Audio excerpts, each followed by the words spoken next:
উৎস বলল, অন্যরকম বলতে কেমন? রূপকথা বলল, কেমন জানি। উৎস জিজ্ঞেস করলো, যেমন? রূপকথা বলল, বুঝতে পারছি না। উৎস বলল, বাদ দাও, সময় হলে বুঝবে। রূপকথা কিছু বলল না। এরই মধ্যে একজন ওয়েটার এসে হরেক রকমের ফিজ আইটেম এনে টেবিল ভর্তি করে ফেললো। যা দেখে রূপকথা উৎসকে বলল, আল্লাহ, এত মাছ কে খাবে? উৎস বলল, কেন, আমি আর তুমি? উৎস রূপকথার প্লেটে ভাত দিয়ে নিজের প্লেটেও নিল। এরপর নিজের প্লেটের এক পাশে একটা মাছ নিয়ে তা চামচের সাহায্যে কাটা বেছে রূপকথার প্লেটে দিয়ে বলল, খাও। উৎসর এমন কাণ্ড দেখে রূপকথা সত্যিই অবাক হলো। বলল, আপনি সত্যি সত্যি মাছের কাটা বেছে দিচ্ছেন? আমি তো ভেবেছিলাম মজা করছেন। উৎস বলল, মজা করব কেন, খাও এখন। রূপকথা আর কিছু না বলে খাওয়া শুরু করলো। উৎস নিজেও খাওয়া শুরু করেছে। উৎস খাওয়ার ফাঁকে কিছুক্ষণ পর পর মাছের কাটা বেছে তার রূপকথার প্লেটে তুলে দিচ্ছে। এই দৃষ্টি অবলোকন করল পাশের টেবিলের একটা মেয়ে।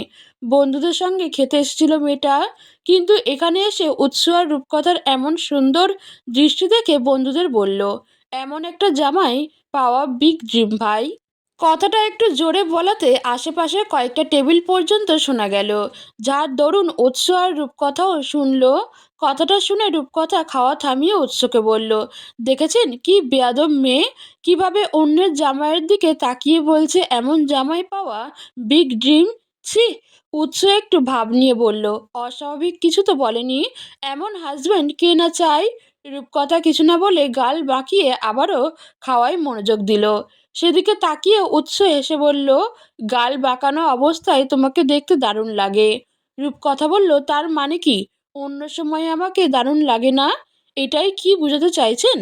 উৎস বলল, তা কখন বললাম?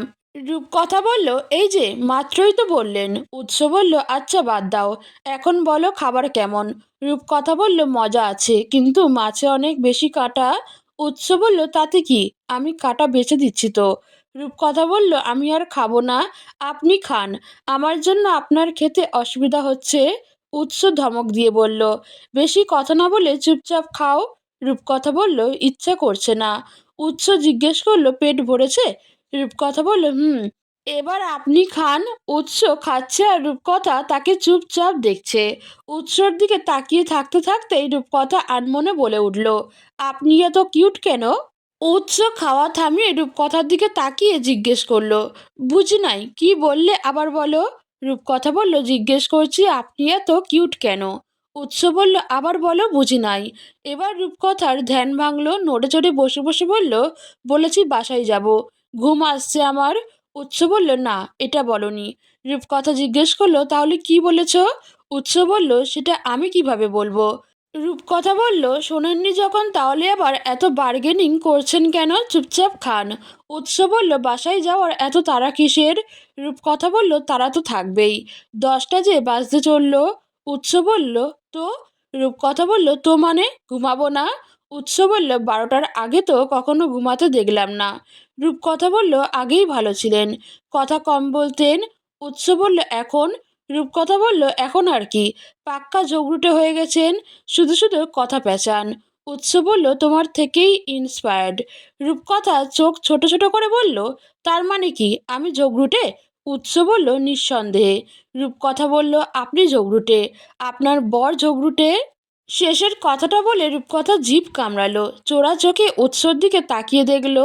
উৎস খাওয়া থামিয়ে তার দিকে তাকিয়ে আছে। অন্যদিকে রূপকথাকে নিজের দিকে তাকিয়ে থাকতে দেখে উৎস বলল, আমিও তো সেটাই বলছি। রূপকথা বলল, থাক, কিছু বলবো না। উৎস বলল, কেন বলবে না, প্লিজ কিছু বলো। রূপকথা বলল, কি বলবো? আপনি তো মনে করেন আমি মন খুলেই ঝগড়া করি, তাই চুপ থাকাই শ্রেয়। উৎস খাওয়া শেষ করে টিস্যু পেপারে মুখ মুছে বলল, তা কখন বললাম? রূপকথা বলল, সব কিছু মুখে বলতে হয় না, কিছু কথা নিজে থেকেও বুঝে নিতে হয়। উৎস মিনমিন করে বলল, যা বুঝাতে চাই তা ছাড়া দুনিয়ার বাকি সবই বুঝো তুমি। রূপকথা বলল, কিছু বললেন? উৎস বলল, না, কি বলবো। রূপকথা বলল, কিছু বললেন মনে হলো। এর মধ্যে দুজনের জন্য কফি চলে আসলো। উৎস রূপকথাকে জিজ্ঞেস করলো, কোনো ডেজার্ট অর্ডার দিব, খাবে? রূপকথা বলল, এখানে খাবো না, পার্সেল করে দিতে বলুন। উৎস জিজ্ঞেস করলো, এরাবিয়ান কাস্টার্ড দিতে বলছি। ডেজার্ট আইটেমে এটা নতুন যোগ হয়েছে। রূপকথা বলল, দেন। উৎস ওয়েটারকে ডেকে এরাবিয়ান কাস্টার্ড পার্সেল করে দিতে বলল।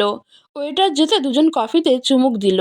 রূপকথা বলল, বাসায় একা একা ভালো লাগে না। মায়েরা গেছে আজকের সকালে মাত্র, অথচ আমার মনে হচ্ছে কতদিন হয়ে গেল। উৎস জিজ্ঞেস করলো, তোমাদের বাসায় যাবে? চাইলে কিন্তু গিয়ে ঘুরে আসতে পারো। মুহূর্তেই রূপকথার মুখশ্রী বদলে গেল। কড়া গলায় বলল, না। উৎস বলল, তোমার রাগগুলো কেমন যেন অস্বাভাবিক। রূপকথা বলল, জানেন তো আমার ইগো কিন্তু খুব প্রখর। কারো কথায় একবার আমার ইগো হার্ট হলেই শেষ। উৎস বলল, তোমার বাসার কেউ তোমাকে কিছু বলেছে? রূপকথা বলল, এতই যখন জানতে চাচ্ছেন তাহলে বলি শুনুন। হলুদের দিন আমি বাবাকে বলেছিলাম, তোমরা যেখানেই বিয়ে দাও না কেন আমি সেখান থেকে পালিয়ে আসব। তখন বাবা কি বলেছিল জানেন? উৎস বলল, তুমি না বললে কিভাবে জানবো? রূপকথা বলল, তাও ঠিক। তাহলে বলছি শুনুন। সেদিন বাবা আমাকে বলেছিল, তুমি বাঁচলে ওই বাসায় বাঁচবে, মরলে ওই বাসায় মরবে। তবে আজকের পর থেকে এই বাসা তোমার দীর্ঘস্থায়ী আবাসস্থল নয়। রূপকথা একটু থেমে ধরা গলায় বলল, থাক, বাদ দিন এসব। আপনার কাছে অনুরোধ থাকবে, এসব নিয়ে কখনো জোর করবেন না আমায়। আর আমাকে যদি আপনার কাছে বোঝা মনে হয় তবে বলবেন। মুহূর্তেই উৎস মুখ গম্ভীর করে বলল, আমি কি একবারও বলেছি তোমাকে আমার বোঝা মনে হয়? রূপকথা মাথা না সূচক নাড়ালো। এর মধ্যে ওয়েটার এসে খাবারের প্যাকেটটা দিয়ে গেল। যা দেখে রূপকথা বলল, চলুন বাসায় যাব। উৎস আর কিছু না বলে খাবারের প্যাকেটটা নিয়ে হনহন করে হেঁটে বাইরে চলে গেল। সেদিকে তাকিয়ে রূপকথা একটা দীর্ঘশ্বাস নিল। এরপর উৎসর পেছনে হাঁটা ধরল। রূপকথা আসার আগেই উৎস গাড়িতে উঠে বসে রইল। রূপকথা এসে তার পাশে বসে বলল, কি হয়েছে? উৎস গাড়ির স্টিয়ারিংয়ে হাত রেখে অন্যদিকে তাকিয়ে বলল, কিচ্ছু না। রূপকথা বলল, কি কিচ্ছু না? উৎস বলল, কিছু না মানে কিছু না। রূপকথা এবার উৎসর গালে হাত দিয়ে তাকে নিজের দিকে ঘুরালো। এরপর উৎসর চোখের দিকে তাকিয়ে শান্ত কণ্ঠে জিজ্ঞেস করলো, কি হয়েছে? হঠাৎ মুখটা এমন ভার লাগছে কেন? উৎস তাকালো রূপকথার দিকে, দেখলো অধীর আগ্রহে তার দিকে তাকিয়ে আছে উত্তরের আশায়। অনেকক্ষণ চুপ করে থেকে উৎস জিজ্ঞেস করলো, তোমার কি দেখে মনে হলো তোমাকে আমি বোঝা ভাবছি? রূপকথা বলল, তা কখন বললাম? উৎস বলল, ওই যে একটু আগে বললে। রূপকথা বলল, বাহ রে, আমি তা বলেছি নাকি? আমি তো বলেছি কখনো যদি বোঝা মনে হয় তবে বলবেন। এখন বোঝা মনে হচ্ছে, তা কখন বললাম? উৎস কিছু বলার জন্য মুখ খুলবে এমন সময় রূপকথা তার উরুতে নিজের দু পা তুলে দিয়ে বলল, হয়েছে, আর সরি বলতে হবে না। এখন আমার পা টিপে দিন, পাগুলো কেমন ম্যাজ ম্যাজ করছে। উৎস একটা দীর্ঘশ্বাস ছেড়ে বলল, তুমি কি শেষ পর্যন্ত আমাকে রাস্তার পাগল বানিয়ে তবেই ক্ষান্ত হবে?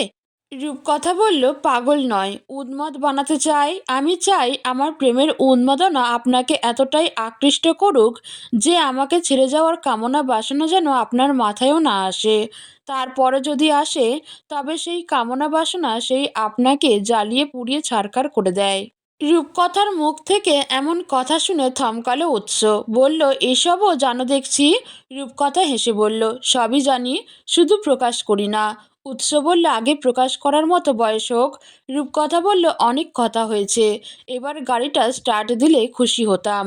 উৎস আর কিছু না বলে গাড়ি স্টার্ট দিল। এক হাত স্টিয়ারিংয়ে রেখে অন্য হাত দিয়ে রূপকথার পা টিপতে লাগলো উৎস।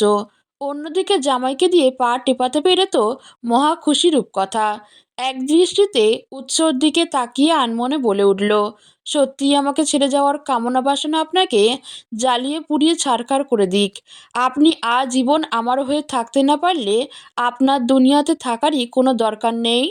কথাটা শুনল উৎস, তবে কিছু বলল না, শুধু মুখ টিপে হাসল। উৎস বাবার সামনে এসে গাড়ি থামাতেই দারোয়ান বাসার গেট খুলে দিল। উৎস গ্যারেজে গিয়ে গাড়িটা রেখে রূপকথার দিকে তাকাতেই দেখলো রূপকথা ঘুমাচ্ছে। তাকে ঘুমাতে দেখে উৎস মোটেও অবাক হলো না, কারণ সে এমন কিছুই আন্দাজ করছিল। উৎস চুপচাপ কিছুক্ষণ রূপকথার দিকে তাকিয়ে থেকে ডাকলো তাকে, বলল, রূপকথা, বাসায় চলে এসেছি, ওঠো। উৎসর কথা হয়তো ঘুমপড়ির কান পর্যন্ত পৌঁছালো না, তাই কোনো উত্তর দিতে পারল না। কয়েকবার ডাকাডাকি করেও যখন দেখল রূপকথার কোনো সাড়া শব্দ নেই, তখন উৎস বাধ্য হয়ে পেছনের সিট থেকে খাবারের প্যাকেটটা নিয়ে গাড়ি থেকে বের হলো। এরপর ফ্রন্ট সিট থেকে রূপকথাকে পাঁচকোলা করে তুলে নিল। এতে রূপকথা একটু নড়েচড়ে উঠে আবার উৎসর বুকে মুখ গুজে ঘুমিয়ে পড়ল। উৎস রূপকথাকে নিয়ে বাসায় ঢুকে তাকে বিছানায় শুইয়ে দিল। এরপর রূপকথার গায়ে কম্ফোর্টার টেনে দিয়ে উৎস চলে গেল ফ্রেশ হয়ে চেঞ্জ করতে। কিছুক্ষণ পর উৎস রুমে এসে সময় দেখল 10টা 56 বাজে। এখনও পুরোপুরি 11টাও বাজেনি, এর মধ্যেই রূপকথা ঘুমিয়ে পড়েছে। উৎস ভাবল এবার রূপকথাকে ডাকা দরকার। উঠে ফ্রেশ হয়ে না হয় আবার ঘুমাবে। রূপকথা, এই রূপকথা, রূপকথা ওঠো, বাসায় চলে এসেছি তো। অনেকক্ষণ ডাকাডাকি করার পরও রূপকথার কোনো হুঁশ নেই দেখে উৎস এবার তার গা থেকে কমফোর্টারটা সরিয়ে নিল। কমফোর্টার সরাতেই দেখল এই অল্প সময়ের মধ্যেই শাড়ির অবস্থা বেহাল হয়ে গেছে। আঁচলটা জায়গা মতো নেই, তার জন্য রূপকথার পেটের একটু অংশ উন্মুক্ত। উৎস কিছুক্ষণ সেদিকে তাকিয়ে থেকে নিজের ঠান্ডা হাতটা বাড়িয়ে দিল রূপকথার উন্মুক্ত পেটের দিকে। মুহূর্তেই পেটে ঠান্ডা কিছু অনুভব করতে করতে রূপকথা ধমড়িয়ে উঠে বসল। রূপকথার অবস্থা দেখে উৎস না চাইতেই হেসে দিল, বলল, রিল্যাক্স, আমি তোমার আপন স্বামী। রূপকথা ঘুম ঘুম চোখে তাকিয়ে উৎসকে বলল, আপন স্বামী হয়ে আপনি এই ঠান্ডার মধ্যে পরের মতো কাজ করছেন কেন?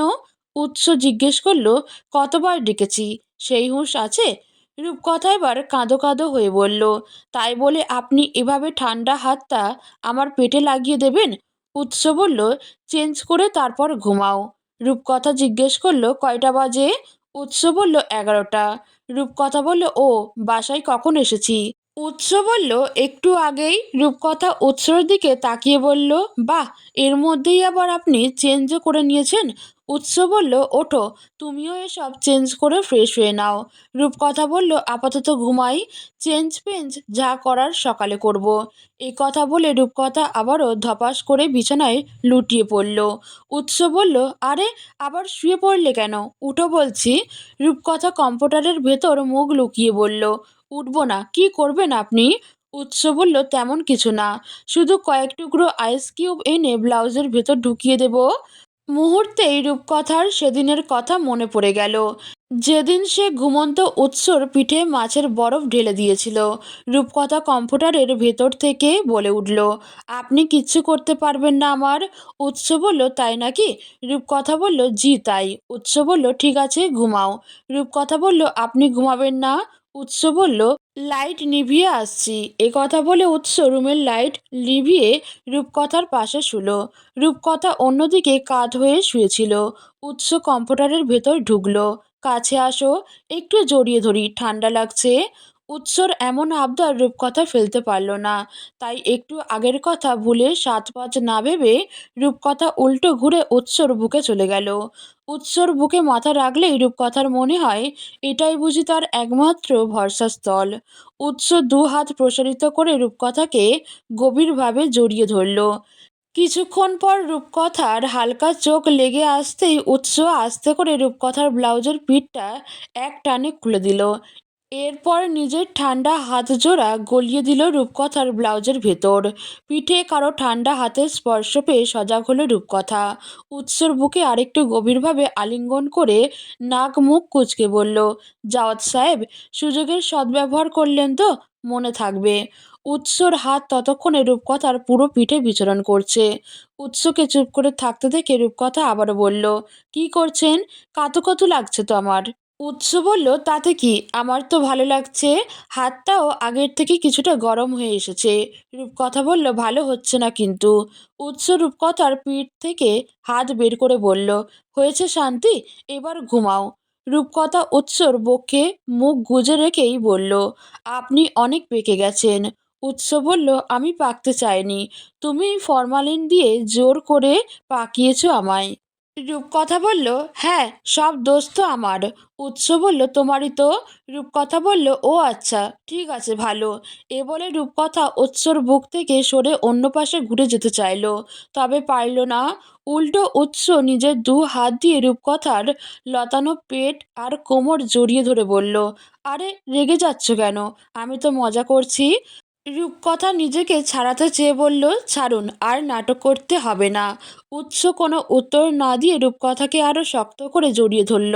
অতঃপর তার গলায় মুখ গুজে দিল। রূপকথা আরো কিছু বলতে যাচ্ছিল, তার আগে উৎসর করা এমন কাণ্ডে সে চুপ হয়ে গেল। সকালে রূপকথার ঘুম ভাঙতেই সে নিজেকে উৎসর প্রশস্ত বুকে আবিষ্কার করল। উৎস তার কোমর জড়িয়ে ঘুমিয়ে আছে। আজ উৎসর আগেই তার ঘুম ভেঙে গেছে দেখে সে খুশি হলো। রূপকথা চুপচাপ কিছুক্ষণ উৎসর দিকে তাকিয়ে থেকে তার কপালে আলতো করে ঠোঁট ছোঁয়ালো। এরপর উৎসকে ছেড়ে উঠে বসলো। রূপকথার পরনে এখনও কাল রাতের সেই অফ হোয়াইট শাড়িটা। শাড়ির বেহাল অবস্থা দেখে রূপকথা বলল, আল্লাহ, আমার এত সুন্দর শাড়িটা কেমন কুঁচকে গেছে। ধুর, চেঞ্জ করে ঘুমানো উচিত ছিল। বলেছিলাম, কিন্তু শোনেননি। হঠাৎ উৎসর কণ্ঠ শুনে চমকালো রূপকথা। বলল, এ কি, আপনি কখন উঠলেন? উৎস এবার বালিশ থেকে মাথাটা তুলে রূপকথার কোলে রাখলো। এরপর পেট থেকে শাড়ির আঁচল সরিয়ে তার মেয়েদিন লতানো পেটে মুখ গুজল। বলল, সেই সকালে। পেটে উৎসর গরম নিঃশ্বাস এসে লাগতেই রূপকথার তলপেটে হাজারো প্রজাপতি উড়ছে মনে হলো। উৎস ইদানিং তাকে নতুন নতুন অনুভূতির সঙ্গে পরিচয় করাচ্ছে, যে অনুভূতি আগে কখনো রূপকথা অনুভব করেনি। উৎস বলল, আমার চুলে একটু হাত বুলিয়ে দেবে? জানো, আমার বুদ্ধি বয়সের পর থেকে কেউ আর আমার চুলের যত্ন করে হাত বুলিয়ে দেয়নি। উৎসর এমন আবদারে মায়া হলো রূপকথার। তাই তো উৎসর কথা শেষ হওয়ার আগেই তার হাত চলে গেল উৎসর চুলে। অনেকটা সময় এভাবে কেটে যাওয়ার পর রূপকথা জিজ্ঞেস করলো, কয়টা বাজছে? উৎস বলল, আনুমানিক 11টা। রূপকথা বলল, কি বলেন?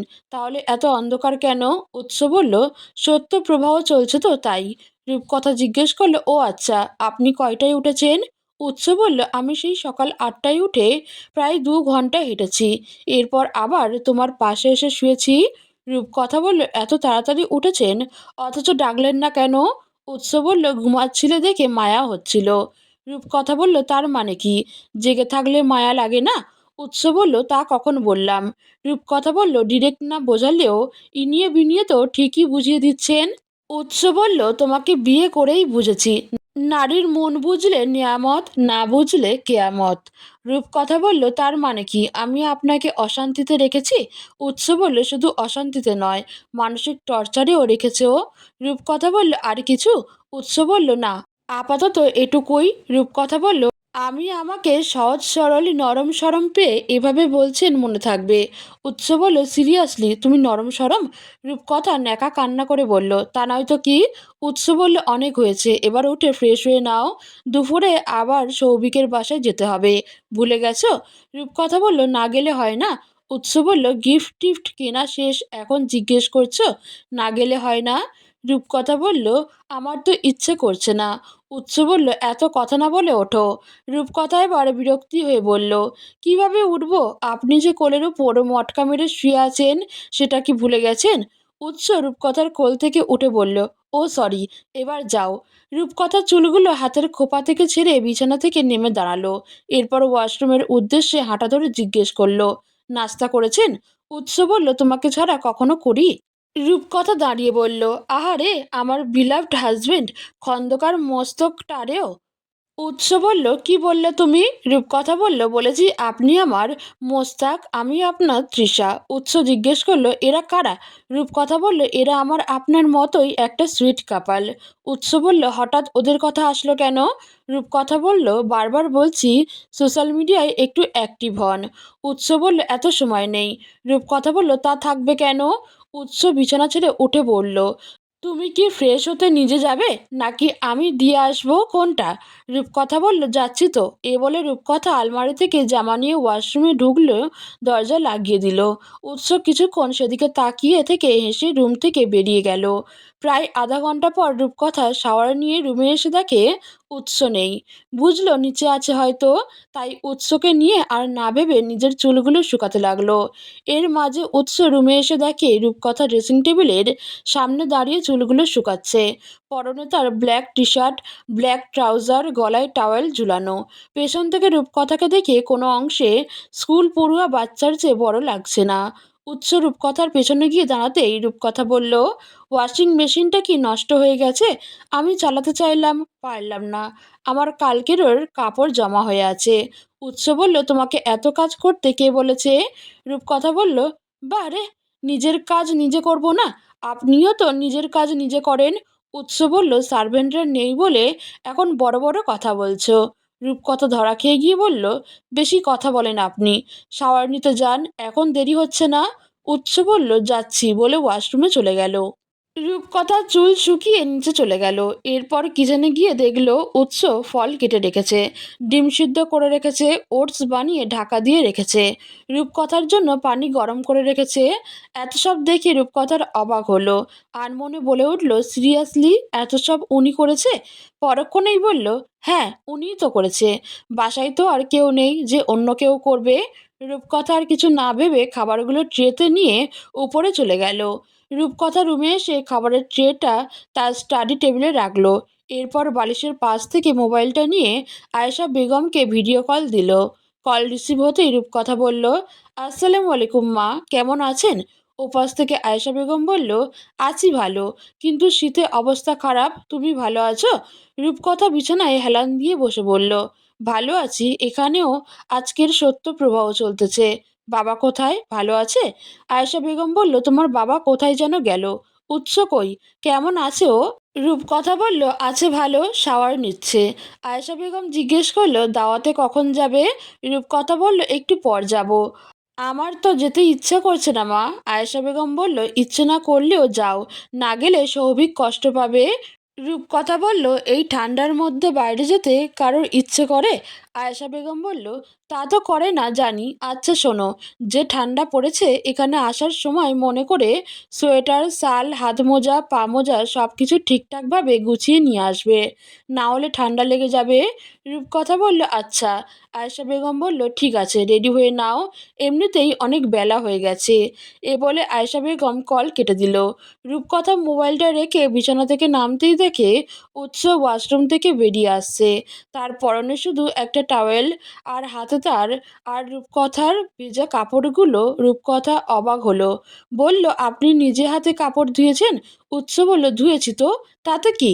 রূপকথা জিজ্ঞেস করলো, ওয়াশিং মেশিন কি সত্যিই নষ্ট হয়ে গেছে? উৎস বলল, তাই তো দেখলাম। রূপকথা বলল, নিজের কাপড় ধুয়েছেন, ভালো কথা, কিন্তু আমার কাপড় ধুতে গেলেন কেন? উৎস এবার বিরক্ত হলো, ব্যালকনির দিকে হাঁটা ধরে বলল, তাতে কি, বেশি কথা বলো তুমি। উৎস তার কাপড় ধুয়েছে ভেবে লজ্জায় মিইয়ে গেল। রূপকথা মনে মনে বলল, ধুর, বা কেন যে কাপড়গুলো রেখে আসতে গেলাম, সব ধুয়ে দিয়েছে লোকটা। ছি ছি ছি। উৎস কাপড়গুলো মেলে দিয়ে বলল, ছি ছি না করে নাস্তা করতে যাও, আমিও আসছি। রূপকথা আরেক দফা অবাক হলো, বলল, নির্ঘাত আপনি জ্যোতিষবিদ্যা জানেন। উৎস বলল, এর পাশাপাশি আরও অনেক কিছুই জানি। রূপকথা বলল, বেশি পেকে গেছেন। উৎস রুমে এসে বলল, নাস্তা করবে চলো, খিদে লেগে গেছে আমার। রূপকথা স্টাডি টেবিলের দিকে আঙুল তাক করে বলল, নিচে যাওয়া লাগবে না, ওই দিকে দেখুন। উৎস সেদিকে তাকিয়ে বলল, বাহ, সংসারমুখী হচ্ছ দেখছি। তোমার তো এত পরিবর্তন দেখে আমার কি ইচ্ছা করছে জানো? রূপকথা জিজ্ঞেস করলো, কি? উৎস বলল, বাসায় সব সার্ভেন্টকে বাদ দিয়ে তোমার সংসারে মনোনিবেশ করাই। রূপকথা বলল, ক্ষমা করা যায় না। উৎস বলল, পরে ভেবে দেখব, আগে খেয়ে নেই। রূপকথা লাজুক দৃষ্টিতে বলল, খাবেন ঠিক আছে, কিন্তু তার আগে প্লিজ আপনি কিছু একটা পরে নিন, আমার লজ্জা লাগছে। উৎস চায় না রূপকথাকে কোনো প্রকার বিভ্রান্তিতে ফেলতে, তাই বলল, তাহলে তুমি খাওয়া শুরু করো, আমি রেডি হয়ে নেই। রূপকথা বলল, খেয়ে তারপর রেডি হন। উৎস গেঞ্জি পরে নিল। এরপর আলমারি থেকে একটা সাদা আড়ঙের পাঞ্জাবি বের করে গায়ে জড়িয়ে নিল। তারপর একটা সাদা পায়জামা বের করে পরে নিল। রূপকথা না খেয়ে চুপচাপ উৎসকে দেখছে। উৎস রূপকথার দিকে তাকিয়ে বলল, এভাবে তাকিয়ে আছো কেন? লজ্জা লাগছে তো আমার। রূপকথা বলল, নাটকের শেষ নাই। বেডা মানুষের আবার এত লজ্জা কিসের? উৎস রূপকথার পাশে বসে বলল, পুরুষ বলে কি আমার লজ্জা থাকতে নেই? রূপকথা মুখে হাসির রেখা টেনে বলল, কেন থাকবে? আমার সামনে কিসের এত লজ্জা? উৎস বলল, ভণ্ডামি বাদ দিয়ে তাড়াতাড়ি নাস্তা করে নাও। এরপর আর কেউ কোনো কথা বলল না। দুজন চুপচাপ খাওয়া শেষ করলো। রূপকথা খাওয়া শেষ করে আলমারি থেকে একটা পার্পল কালার জর্জেট শাড়ি বের করলো, যেটার পাড়ে পাথর বসানো। রূপকথার হাতে এত ভারী শাড়ি দেখে উৎস জিজ্ঞেস করলো, এত ভারী শাড়ি সামলাতে পারবে তো? রূপকথা বলল, না পারলে আপনি আছেন তো, শাড়ির কুচি ধরে হাঁটবেন, দেখতে সুন্দর লাগবে। সবাই হাজবেন্ড ম্যাটেরিয়াল বলবে। উৎস বলল, হয়েছে, আর কথা না বলে রেডি হয়ে নাও। এত লেট করে যে যাচ্ছি, সৌভিক তো আমায় বাসায় ঢুকতে দেবে না।